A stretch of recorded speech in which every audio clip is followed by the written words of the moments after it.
स्वागत खुशामदीद। आज हम आए हुए हैं करदमपुरी। यहाँ पर एक ऐसा हादसा सामने आया है कि एक लड़का बाइक से जा रहा था, उसकी बाइक स्लिप हो जाती है और उसकी डेथ हो जाती है। और उसमें डेथ एक्सीडेंट की वजह से नहीं होती, अस्पताल की लापरवाही की वजह से होती है। जिसका नाम सोहेल है और उसके रिश्तेदार जानने वाले जुड़े हुए हैं। बताते हैं। भाई अपना नाम बताएं।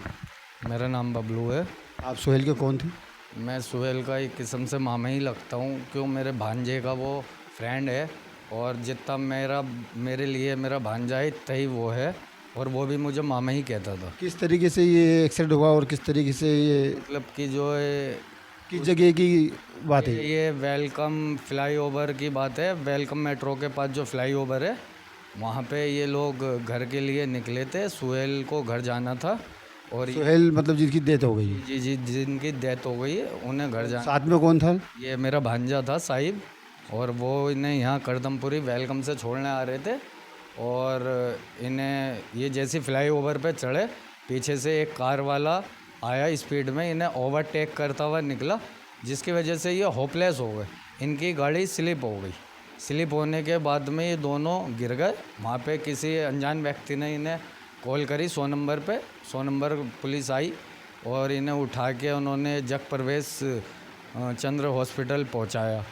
वहाँ पे इन्हें जाके ट्रीटमेंट दिया हल्का पुल्का, जिसकी वजह से उन्होंने हल्का पुल्का ट्रीटमेंट देने के बाद में सुहेल को जीटीबी के लिए रेफ़र कर दिया। पुलिस वालों ने हमें बताया कि हमने जीटीबी रेफ़र करवा दिया इनसे, आप जीटीबी पहुँच जाओ। जब हम जीटीबी पहुँचे करीब कोई 2:30 बजे, तो हमने जाके देखा सुहेल की कंडीशन बहुत ख़राब थी। उसके ब्लीडिंग बहुत ज़्यादा हो रही थी सर में से और नाक में से। ठीक है, तो डॉक्टरों ने उसके जो है एक सिरिंज लगा दी और एक पट्टी तो जग प्रवेश वालों ने बांध रखी थी। उसके बाद में डॉक्टरों ने वहाँ पे जीटीवी हॉस्पिटल में हमारे साथ और सुहेल के साथ इतनी लापरवाही करी। मतलब सुबह 6 साढ़े 6 लापरवाही मतलब आप ये कहना चाह रहे हैं अगर ट्रीटमेंट पूरा नहीं मिला, अगर ट्रीटमेंट मिलता तो वो बच्चा बच सकता था, आप ये कहना चाह रहे हैं? जी जी बिल्कुल। अगर सुहेल को टाइम से ट्रीटमेंट मिलता तो आज सुहेल हो सकता हमारे बीच होता, समझे। तो डॉक्टरों की लापरवाही ये थी कि डॉक्टरों से हमने कहा कि इसकी ब्लीडिंग ज़्यादा हो रही है सर, इसे आप ट्रीटमेंट दो। तो कोई डॉक्टर हमसे बोलता है कि नाक वाले के पास लेके जाओ 3री मंजिल पे। जब नाक वाले के पास लेके गए तो नाक वाले डॉक्टरों ने हमें 1 घंटा वहाँ वेट करने के बाद उसे कोई भी ट्रीटमेंट नहीं दिया, बस दूर से देखा और कह दिया नाक में कोई दिक्कत नहीं है, आप 5वीं मंजिल पे जाओ। 5 बजे किस लिए? दिमाग वाले के पास। जब वहाँ पहुँचे तो उन्होंने कहा 5वीं मंजिल पे डॉक्टरों ने कि आप इमरजेंसी से लिखवा के लाओ सिटी स्कैन के लिए। ये देखिए, एक तो मैं अभी भाई की बात रोक रहा हूँ इनकी कि एक बच्चे की बिल्कुल तबीयत सीरियस है, जिसके एक्सीडेंट हो चुका है, जिसका ब्लड नहीं रुक रहा। पट्टी बांधने के बाद भी ये लोग बता रहे हैं कि ब्लड नहीं रुक रहा था, पूरी पट्टी खून से लथपथ थी। उसके बाद जब ये परिवार वहाँ पहुँचता है, पुलिस द्वारा जब इनको कॉल आती है, जब ये वहाँ पहुँचते हैं, तो उसके बाद भी सुनवाई देखिए या अस्पताल का काम देखिए कि पहले कहते हैं नाक वाले डॉक्टर के पास जाओ, वहाँ 1 घंटा बिठाया जाता है, बच्चे का ब्लड नहीं रुक रहा। उसके बाद कहते हैं दिमाग वाले के पास जाओ, फिर वहाँ बिठाया जाता है। और मतलब कार्रवाई अस्पताल में नहीं, अगर कार्रवाई टाइम पे होती तो हम ये मान सकते हैं कि बच्चा शायद ठीक होता। उसके बाद क्या हुआ? उसके बाद में हमें दिमाग वाले के पास भेजा। दिमाग वाले के पास जब हम गए डॉक्टर के पास, उनसे हमने कहा कि जी ऐसे ऐसे हमें 3री मंजिल से नाक वालों ने भेजा, दिमाग वालों के पास जाओ। तो उन्होंने कहा कि इसका सिटी स्कैन होएगा, आप इमरजेंसी से लिखवा के लाओ। उसके बाद एक चक्कर और? जी जी 1 चक्कर और।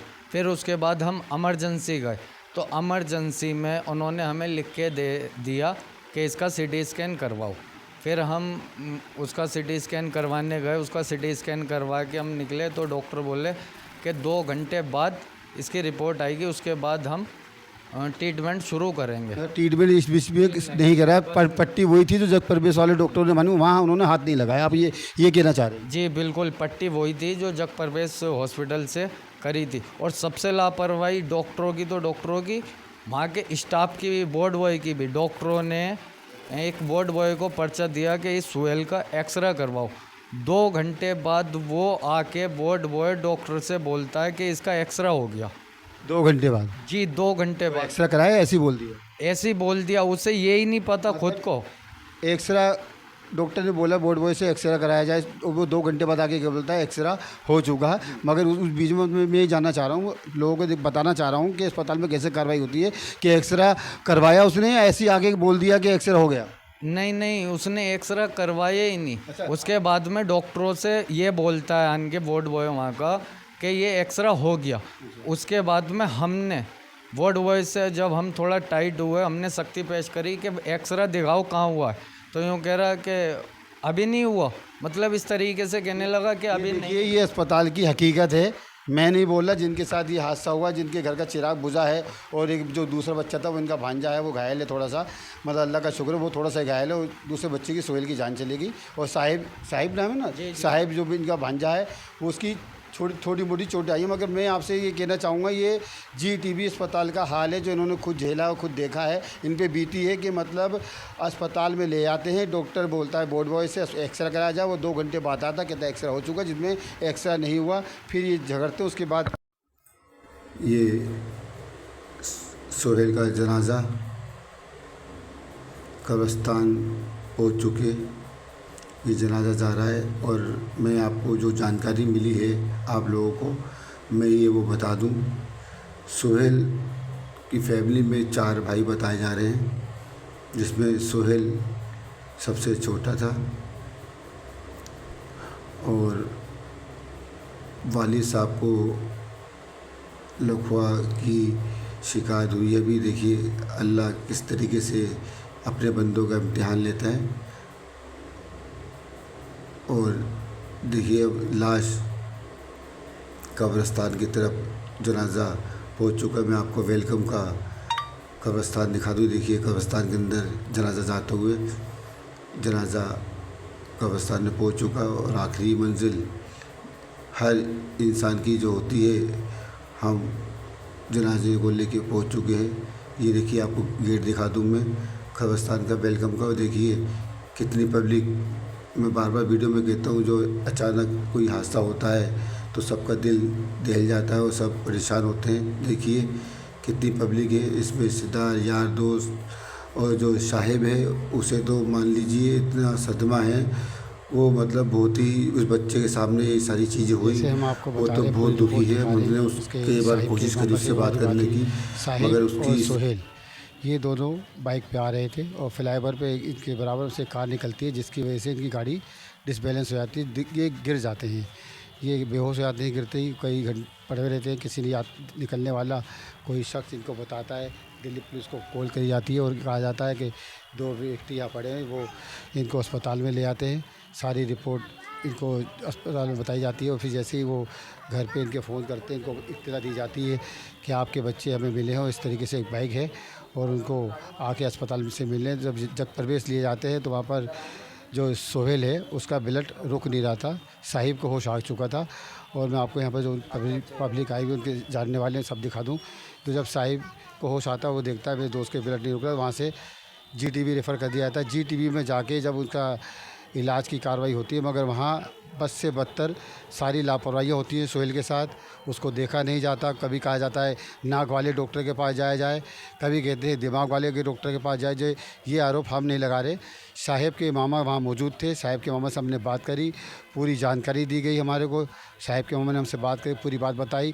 कई घंटों सोहेल के सर में से खून निकलता रहा, सोहेल दर्द में परेशान होता रहा, मगर वहाँ GTB के अस्पताल, GTB के कर्मचारी सिर्फ साहिब के मामा को ये कहते रहे कि आप कभी नाक वाले डॉक्टर के पास चले जाएं, कभी दिमाग वाले डॉक्टर के पास चले जाएं। उसकी कार्रवाई नहीं हुई। और जब उसको एक्सरे के लिए बोला जाता है वहाँ के डॉक्टर के द्वारा कर्मचारी को, तो वो कहता है एक्सरा हो चुका। और जब साहिब के मामा आते हैं, पता करते हैं कि एक्सरा हुआ ही नहीं है। मतलब ये देखिए सरकारी अस्पताल में इस टाइम क्या इलाज हो रहा है कि बंदा उसका ब्लड नहीं रोका जा रहा, कई घंटों से वो परेशान था। ये तो घायल को जिसके साथ ये हादसा होता है उसको हाथ के हाथ इलाज करा जाता है, बाकी कार्रवाइयाँ होती रहती हैं। ऐसे ही एक पहले मामला आया था, एक खजूरी खा, आपको सारी रिपोर्ट दिखाए थे, एक साहिल नाम के बच्चे की एक्सीडेंट हो जाता है, उसमें उसकी डेथ हो जाती है। मगर मानना ये घर वालों का, रिश्तेदारों का, कि अगर अस्पताल में उसको सही इलाज मिल जाता मौके पे, अगर अस्पताल वाले जीटीबी वाले ना उससे लापरवाही करते कि नाक वाले के पास जाओ कि दिमाग वाले के पास, उसको ट्रीटमेंट मिल जाता कि उसका जब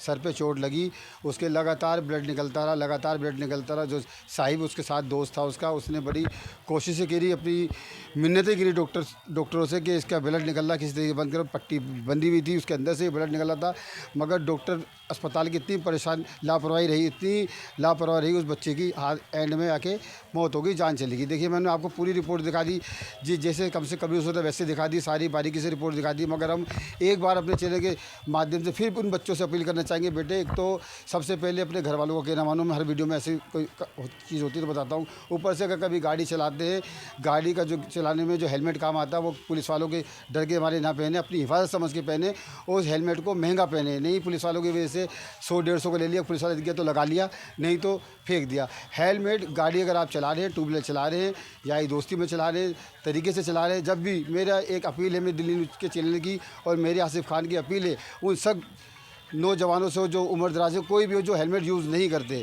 अल्लाह के वास्ते, ऊपर वाले के वास्ते हेलमेट बेटा ज़रूर पहने। जो मेरे बराबर के हैं, मेरे साथी हैं, मेरे दोस्त हैं, जो मेरे से बड़े हैं, उनसे भी हाथ जोड़ के निवेदन दरख्वास्त करूंगा कि भाई गाड़ी टू व्हीलर चलाएं तो हेलमेट ज़रूर पहने। पुलिस वालों के डर की वजह से नहीं, अपने परिवार की वजह से पहने, अपने बहन भाई की वजह से पहने, अपने माँ बाप की वजह से पहने। मैं दिल्ली से आसिफ खान फिर मिलूंगा नई वीडियो पे, नई जगह पे। जब तक के लिए जय हिंद।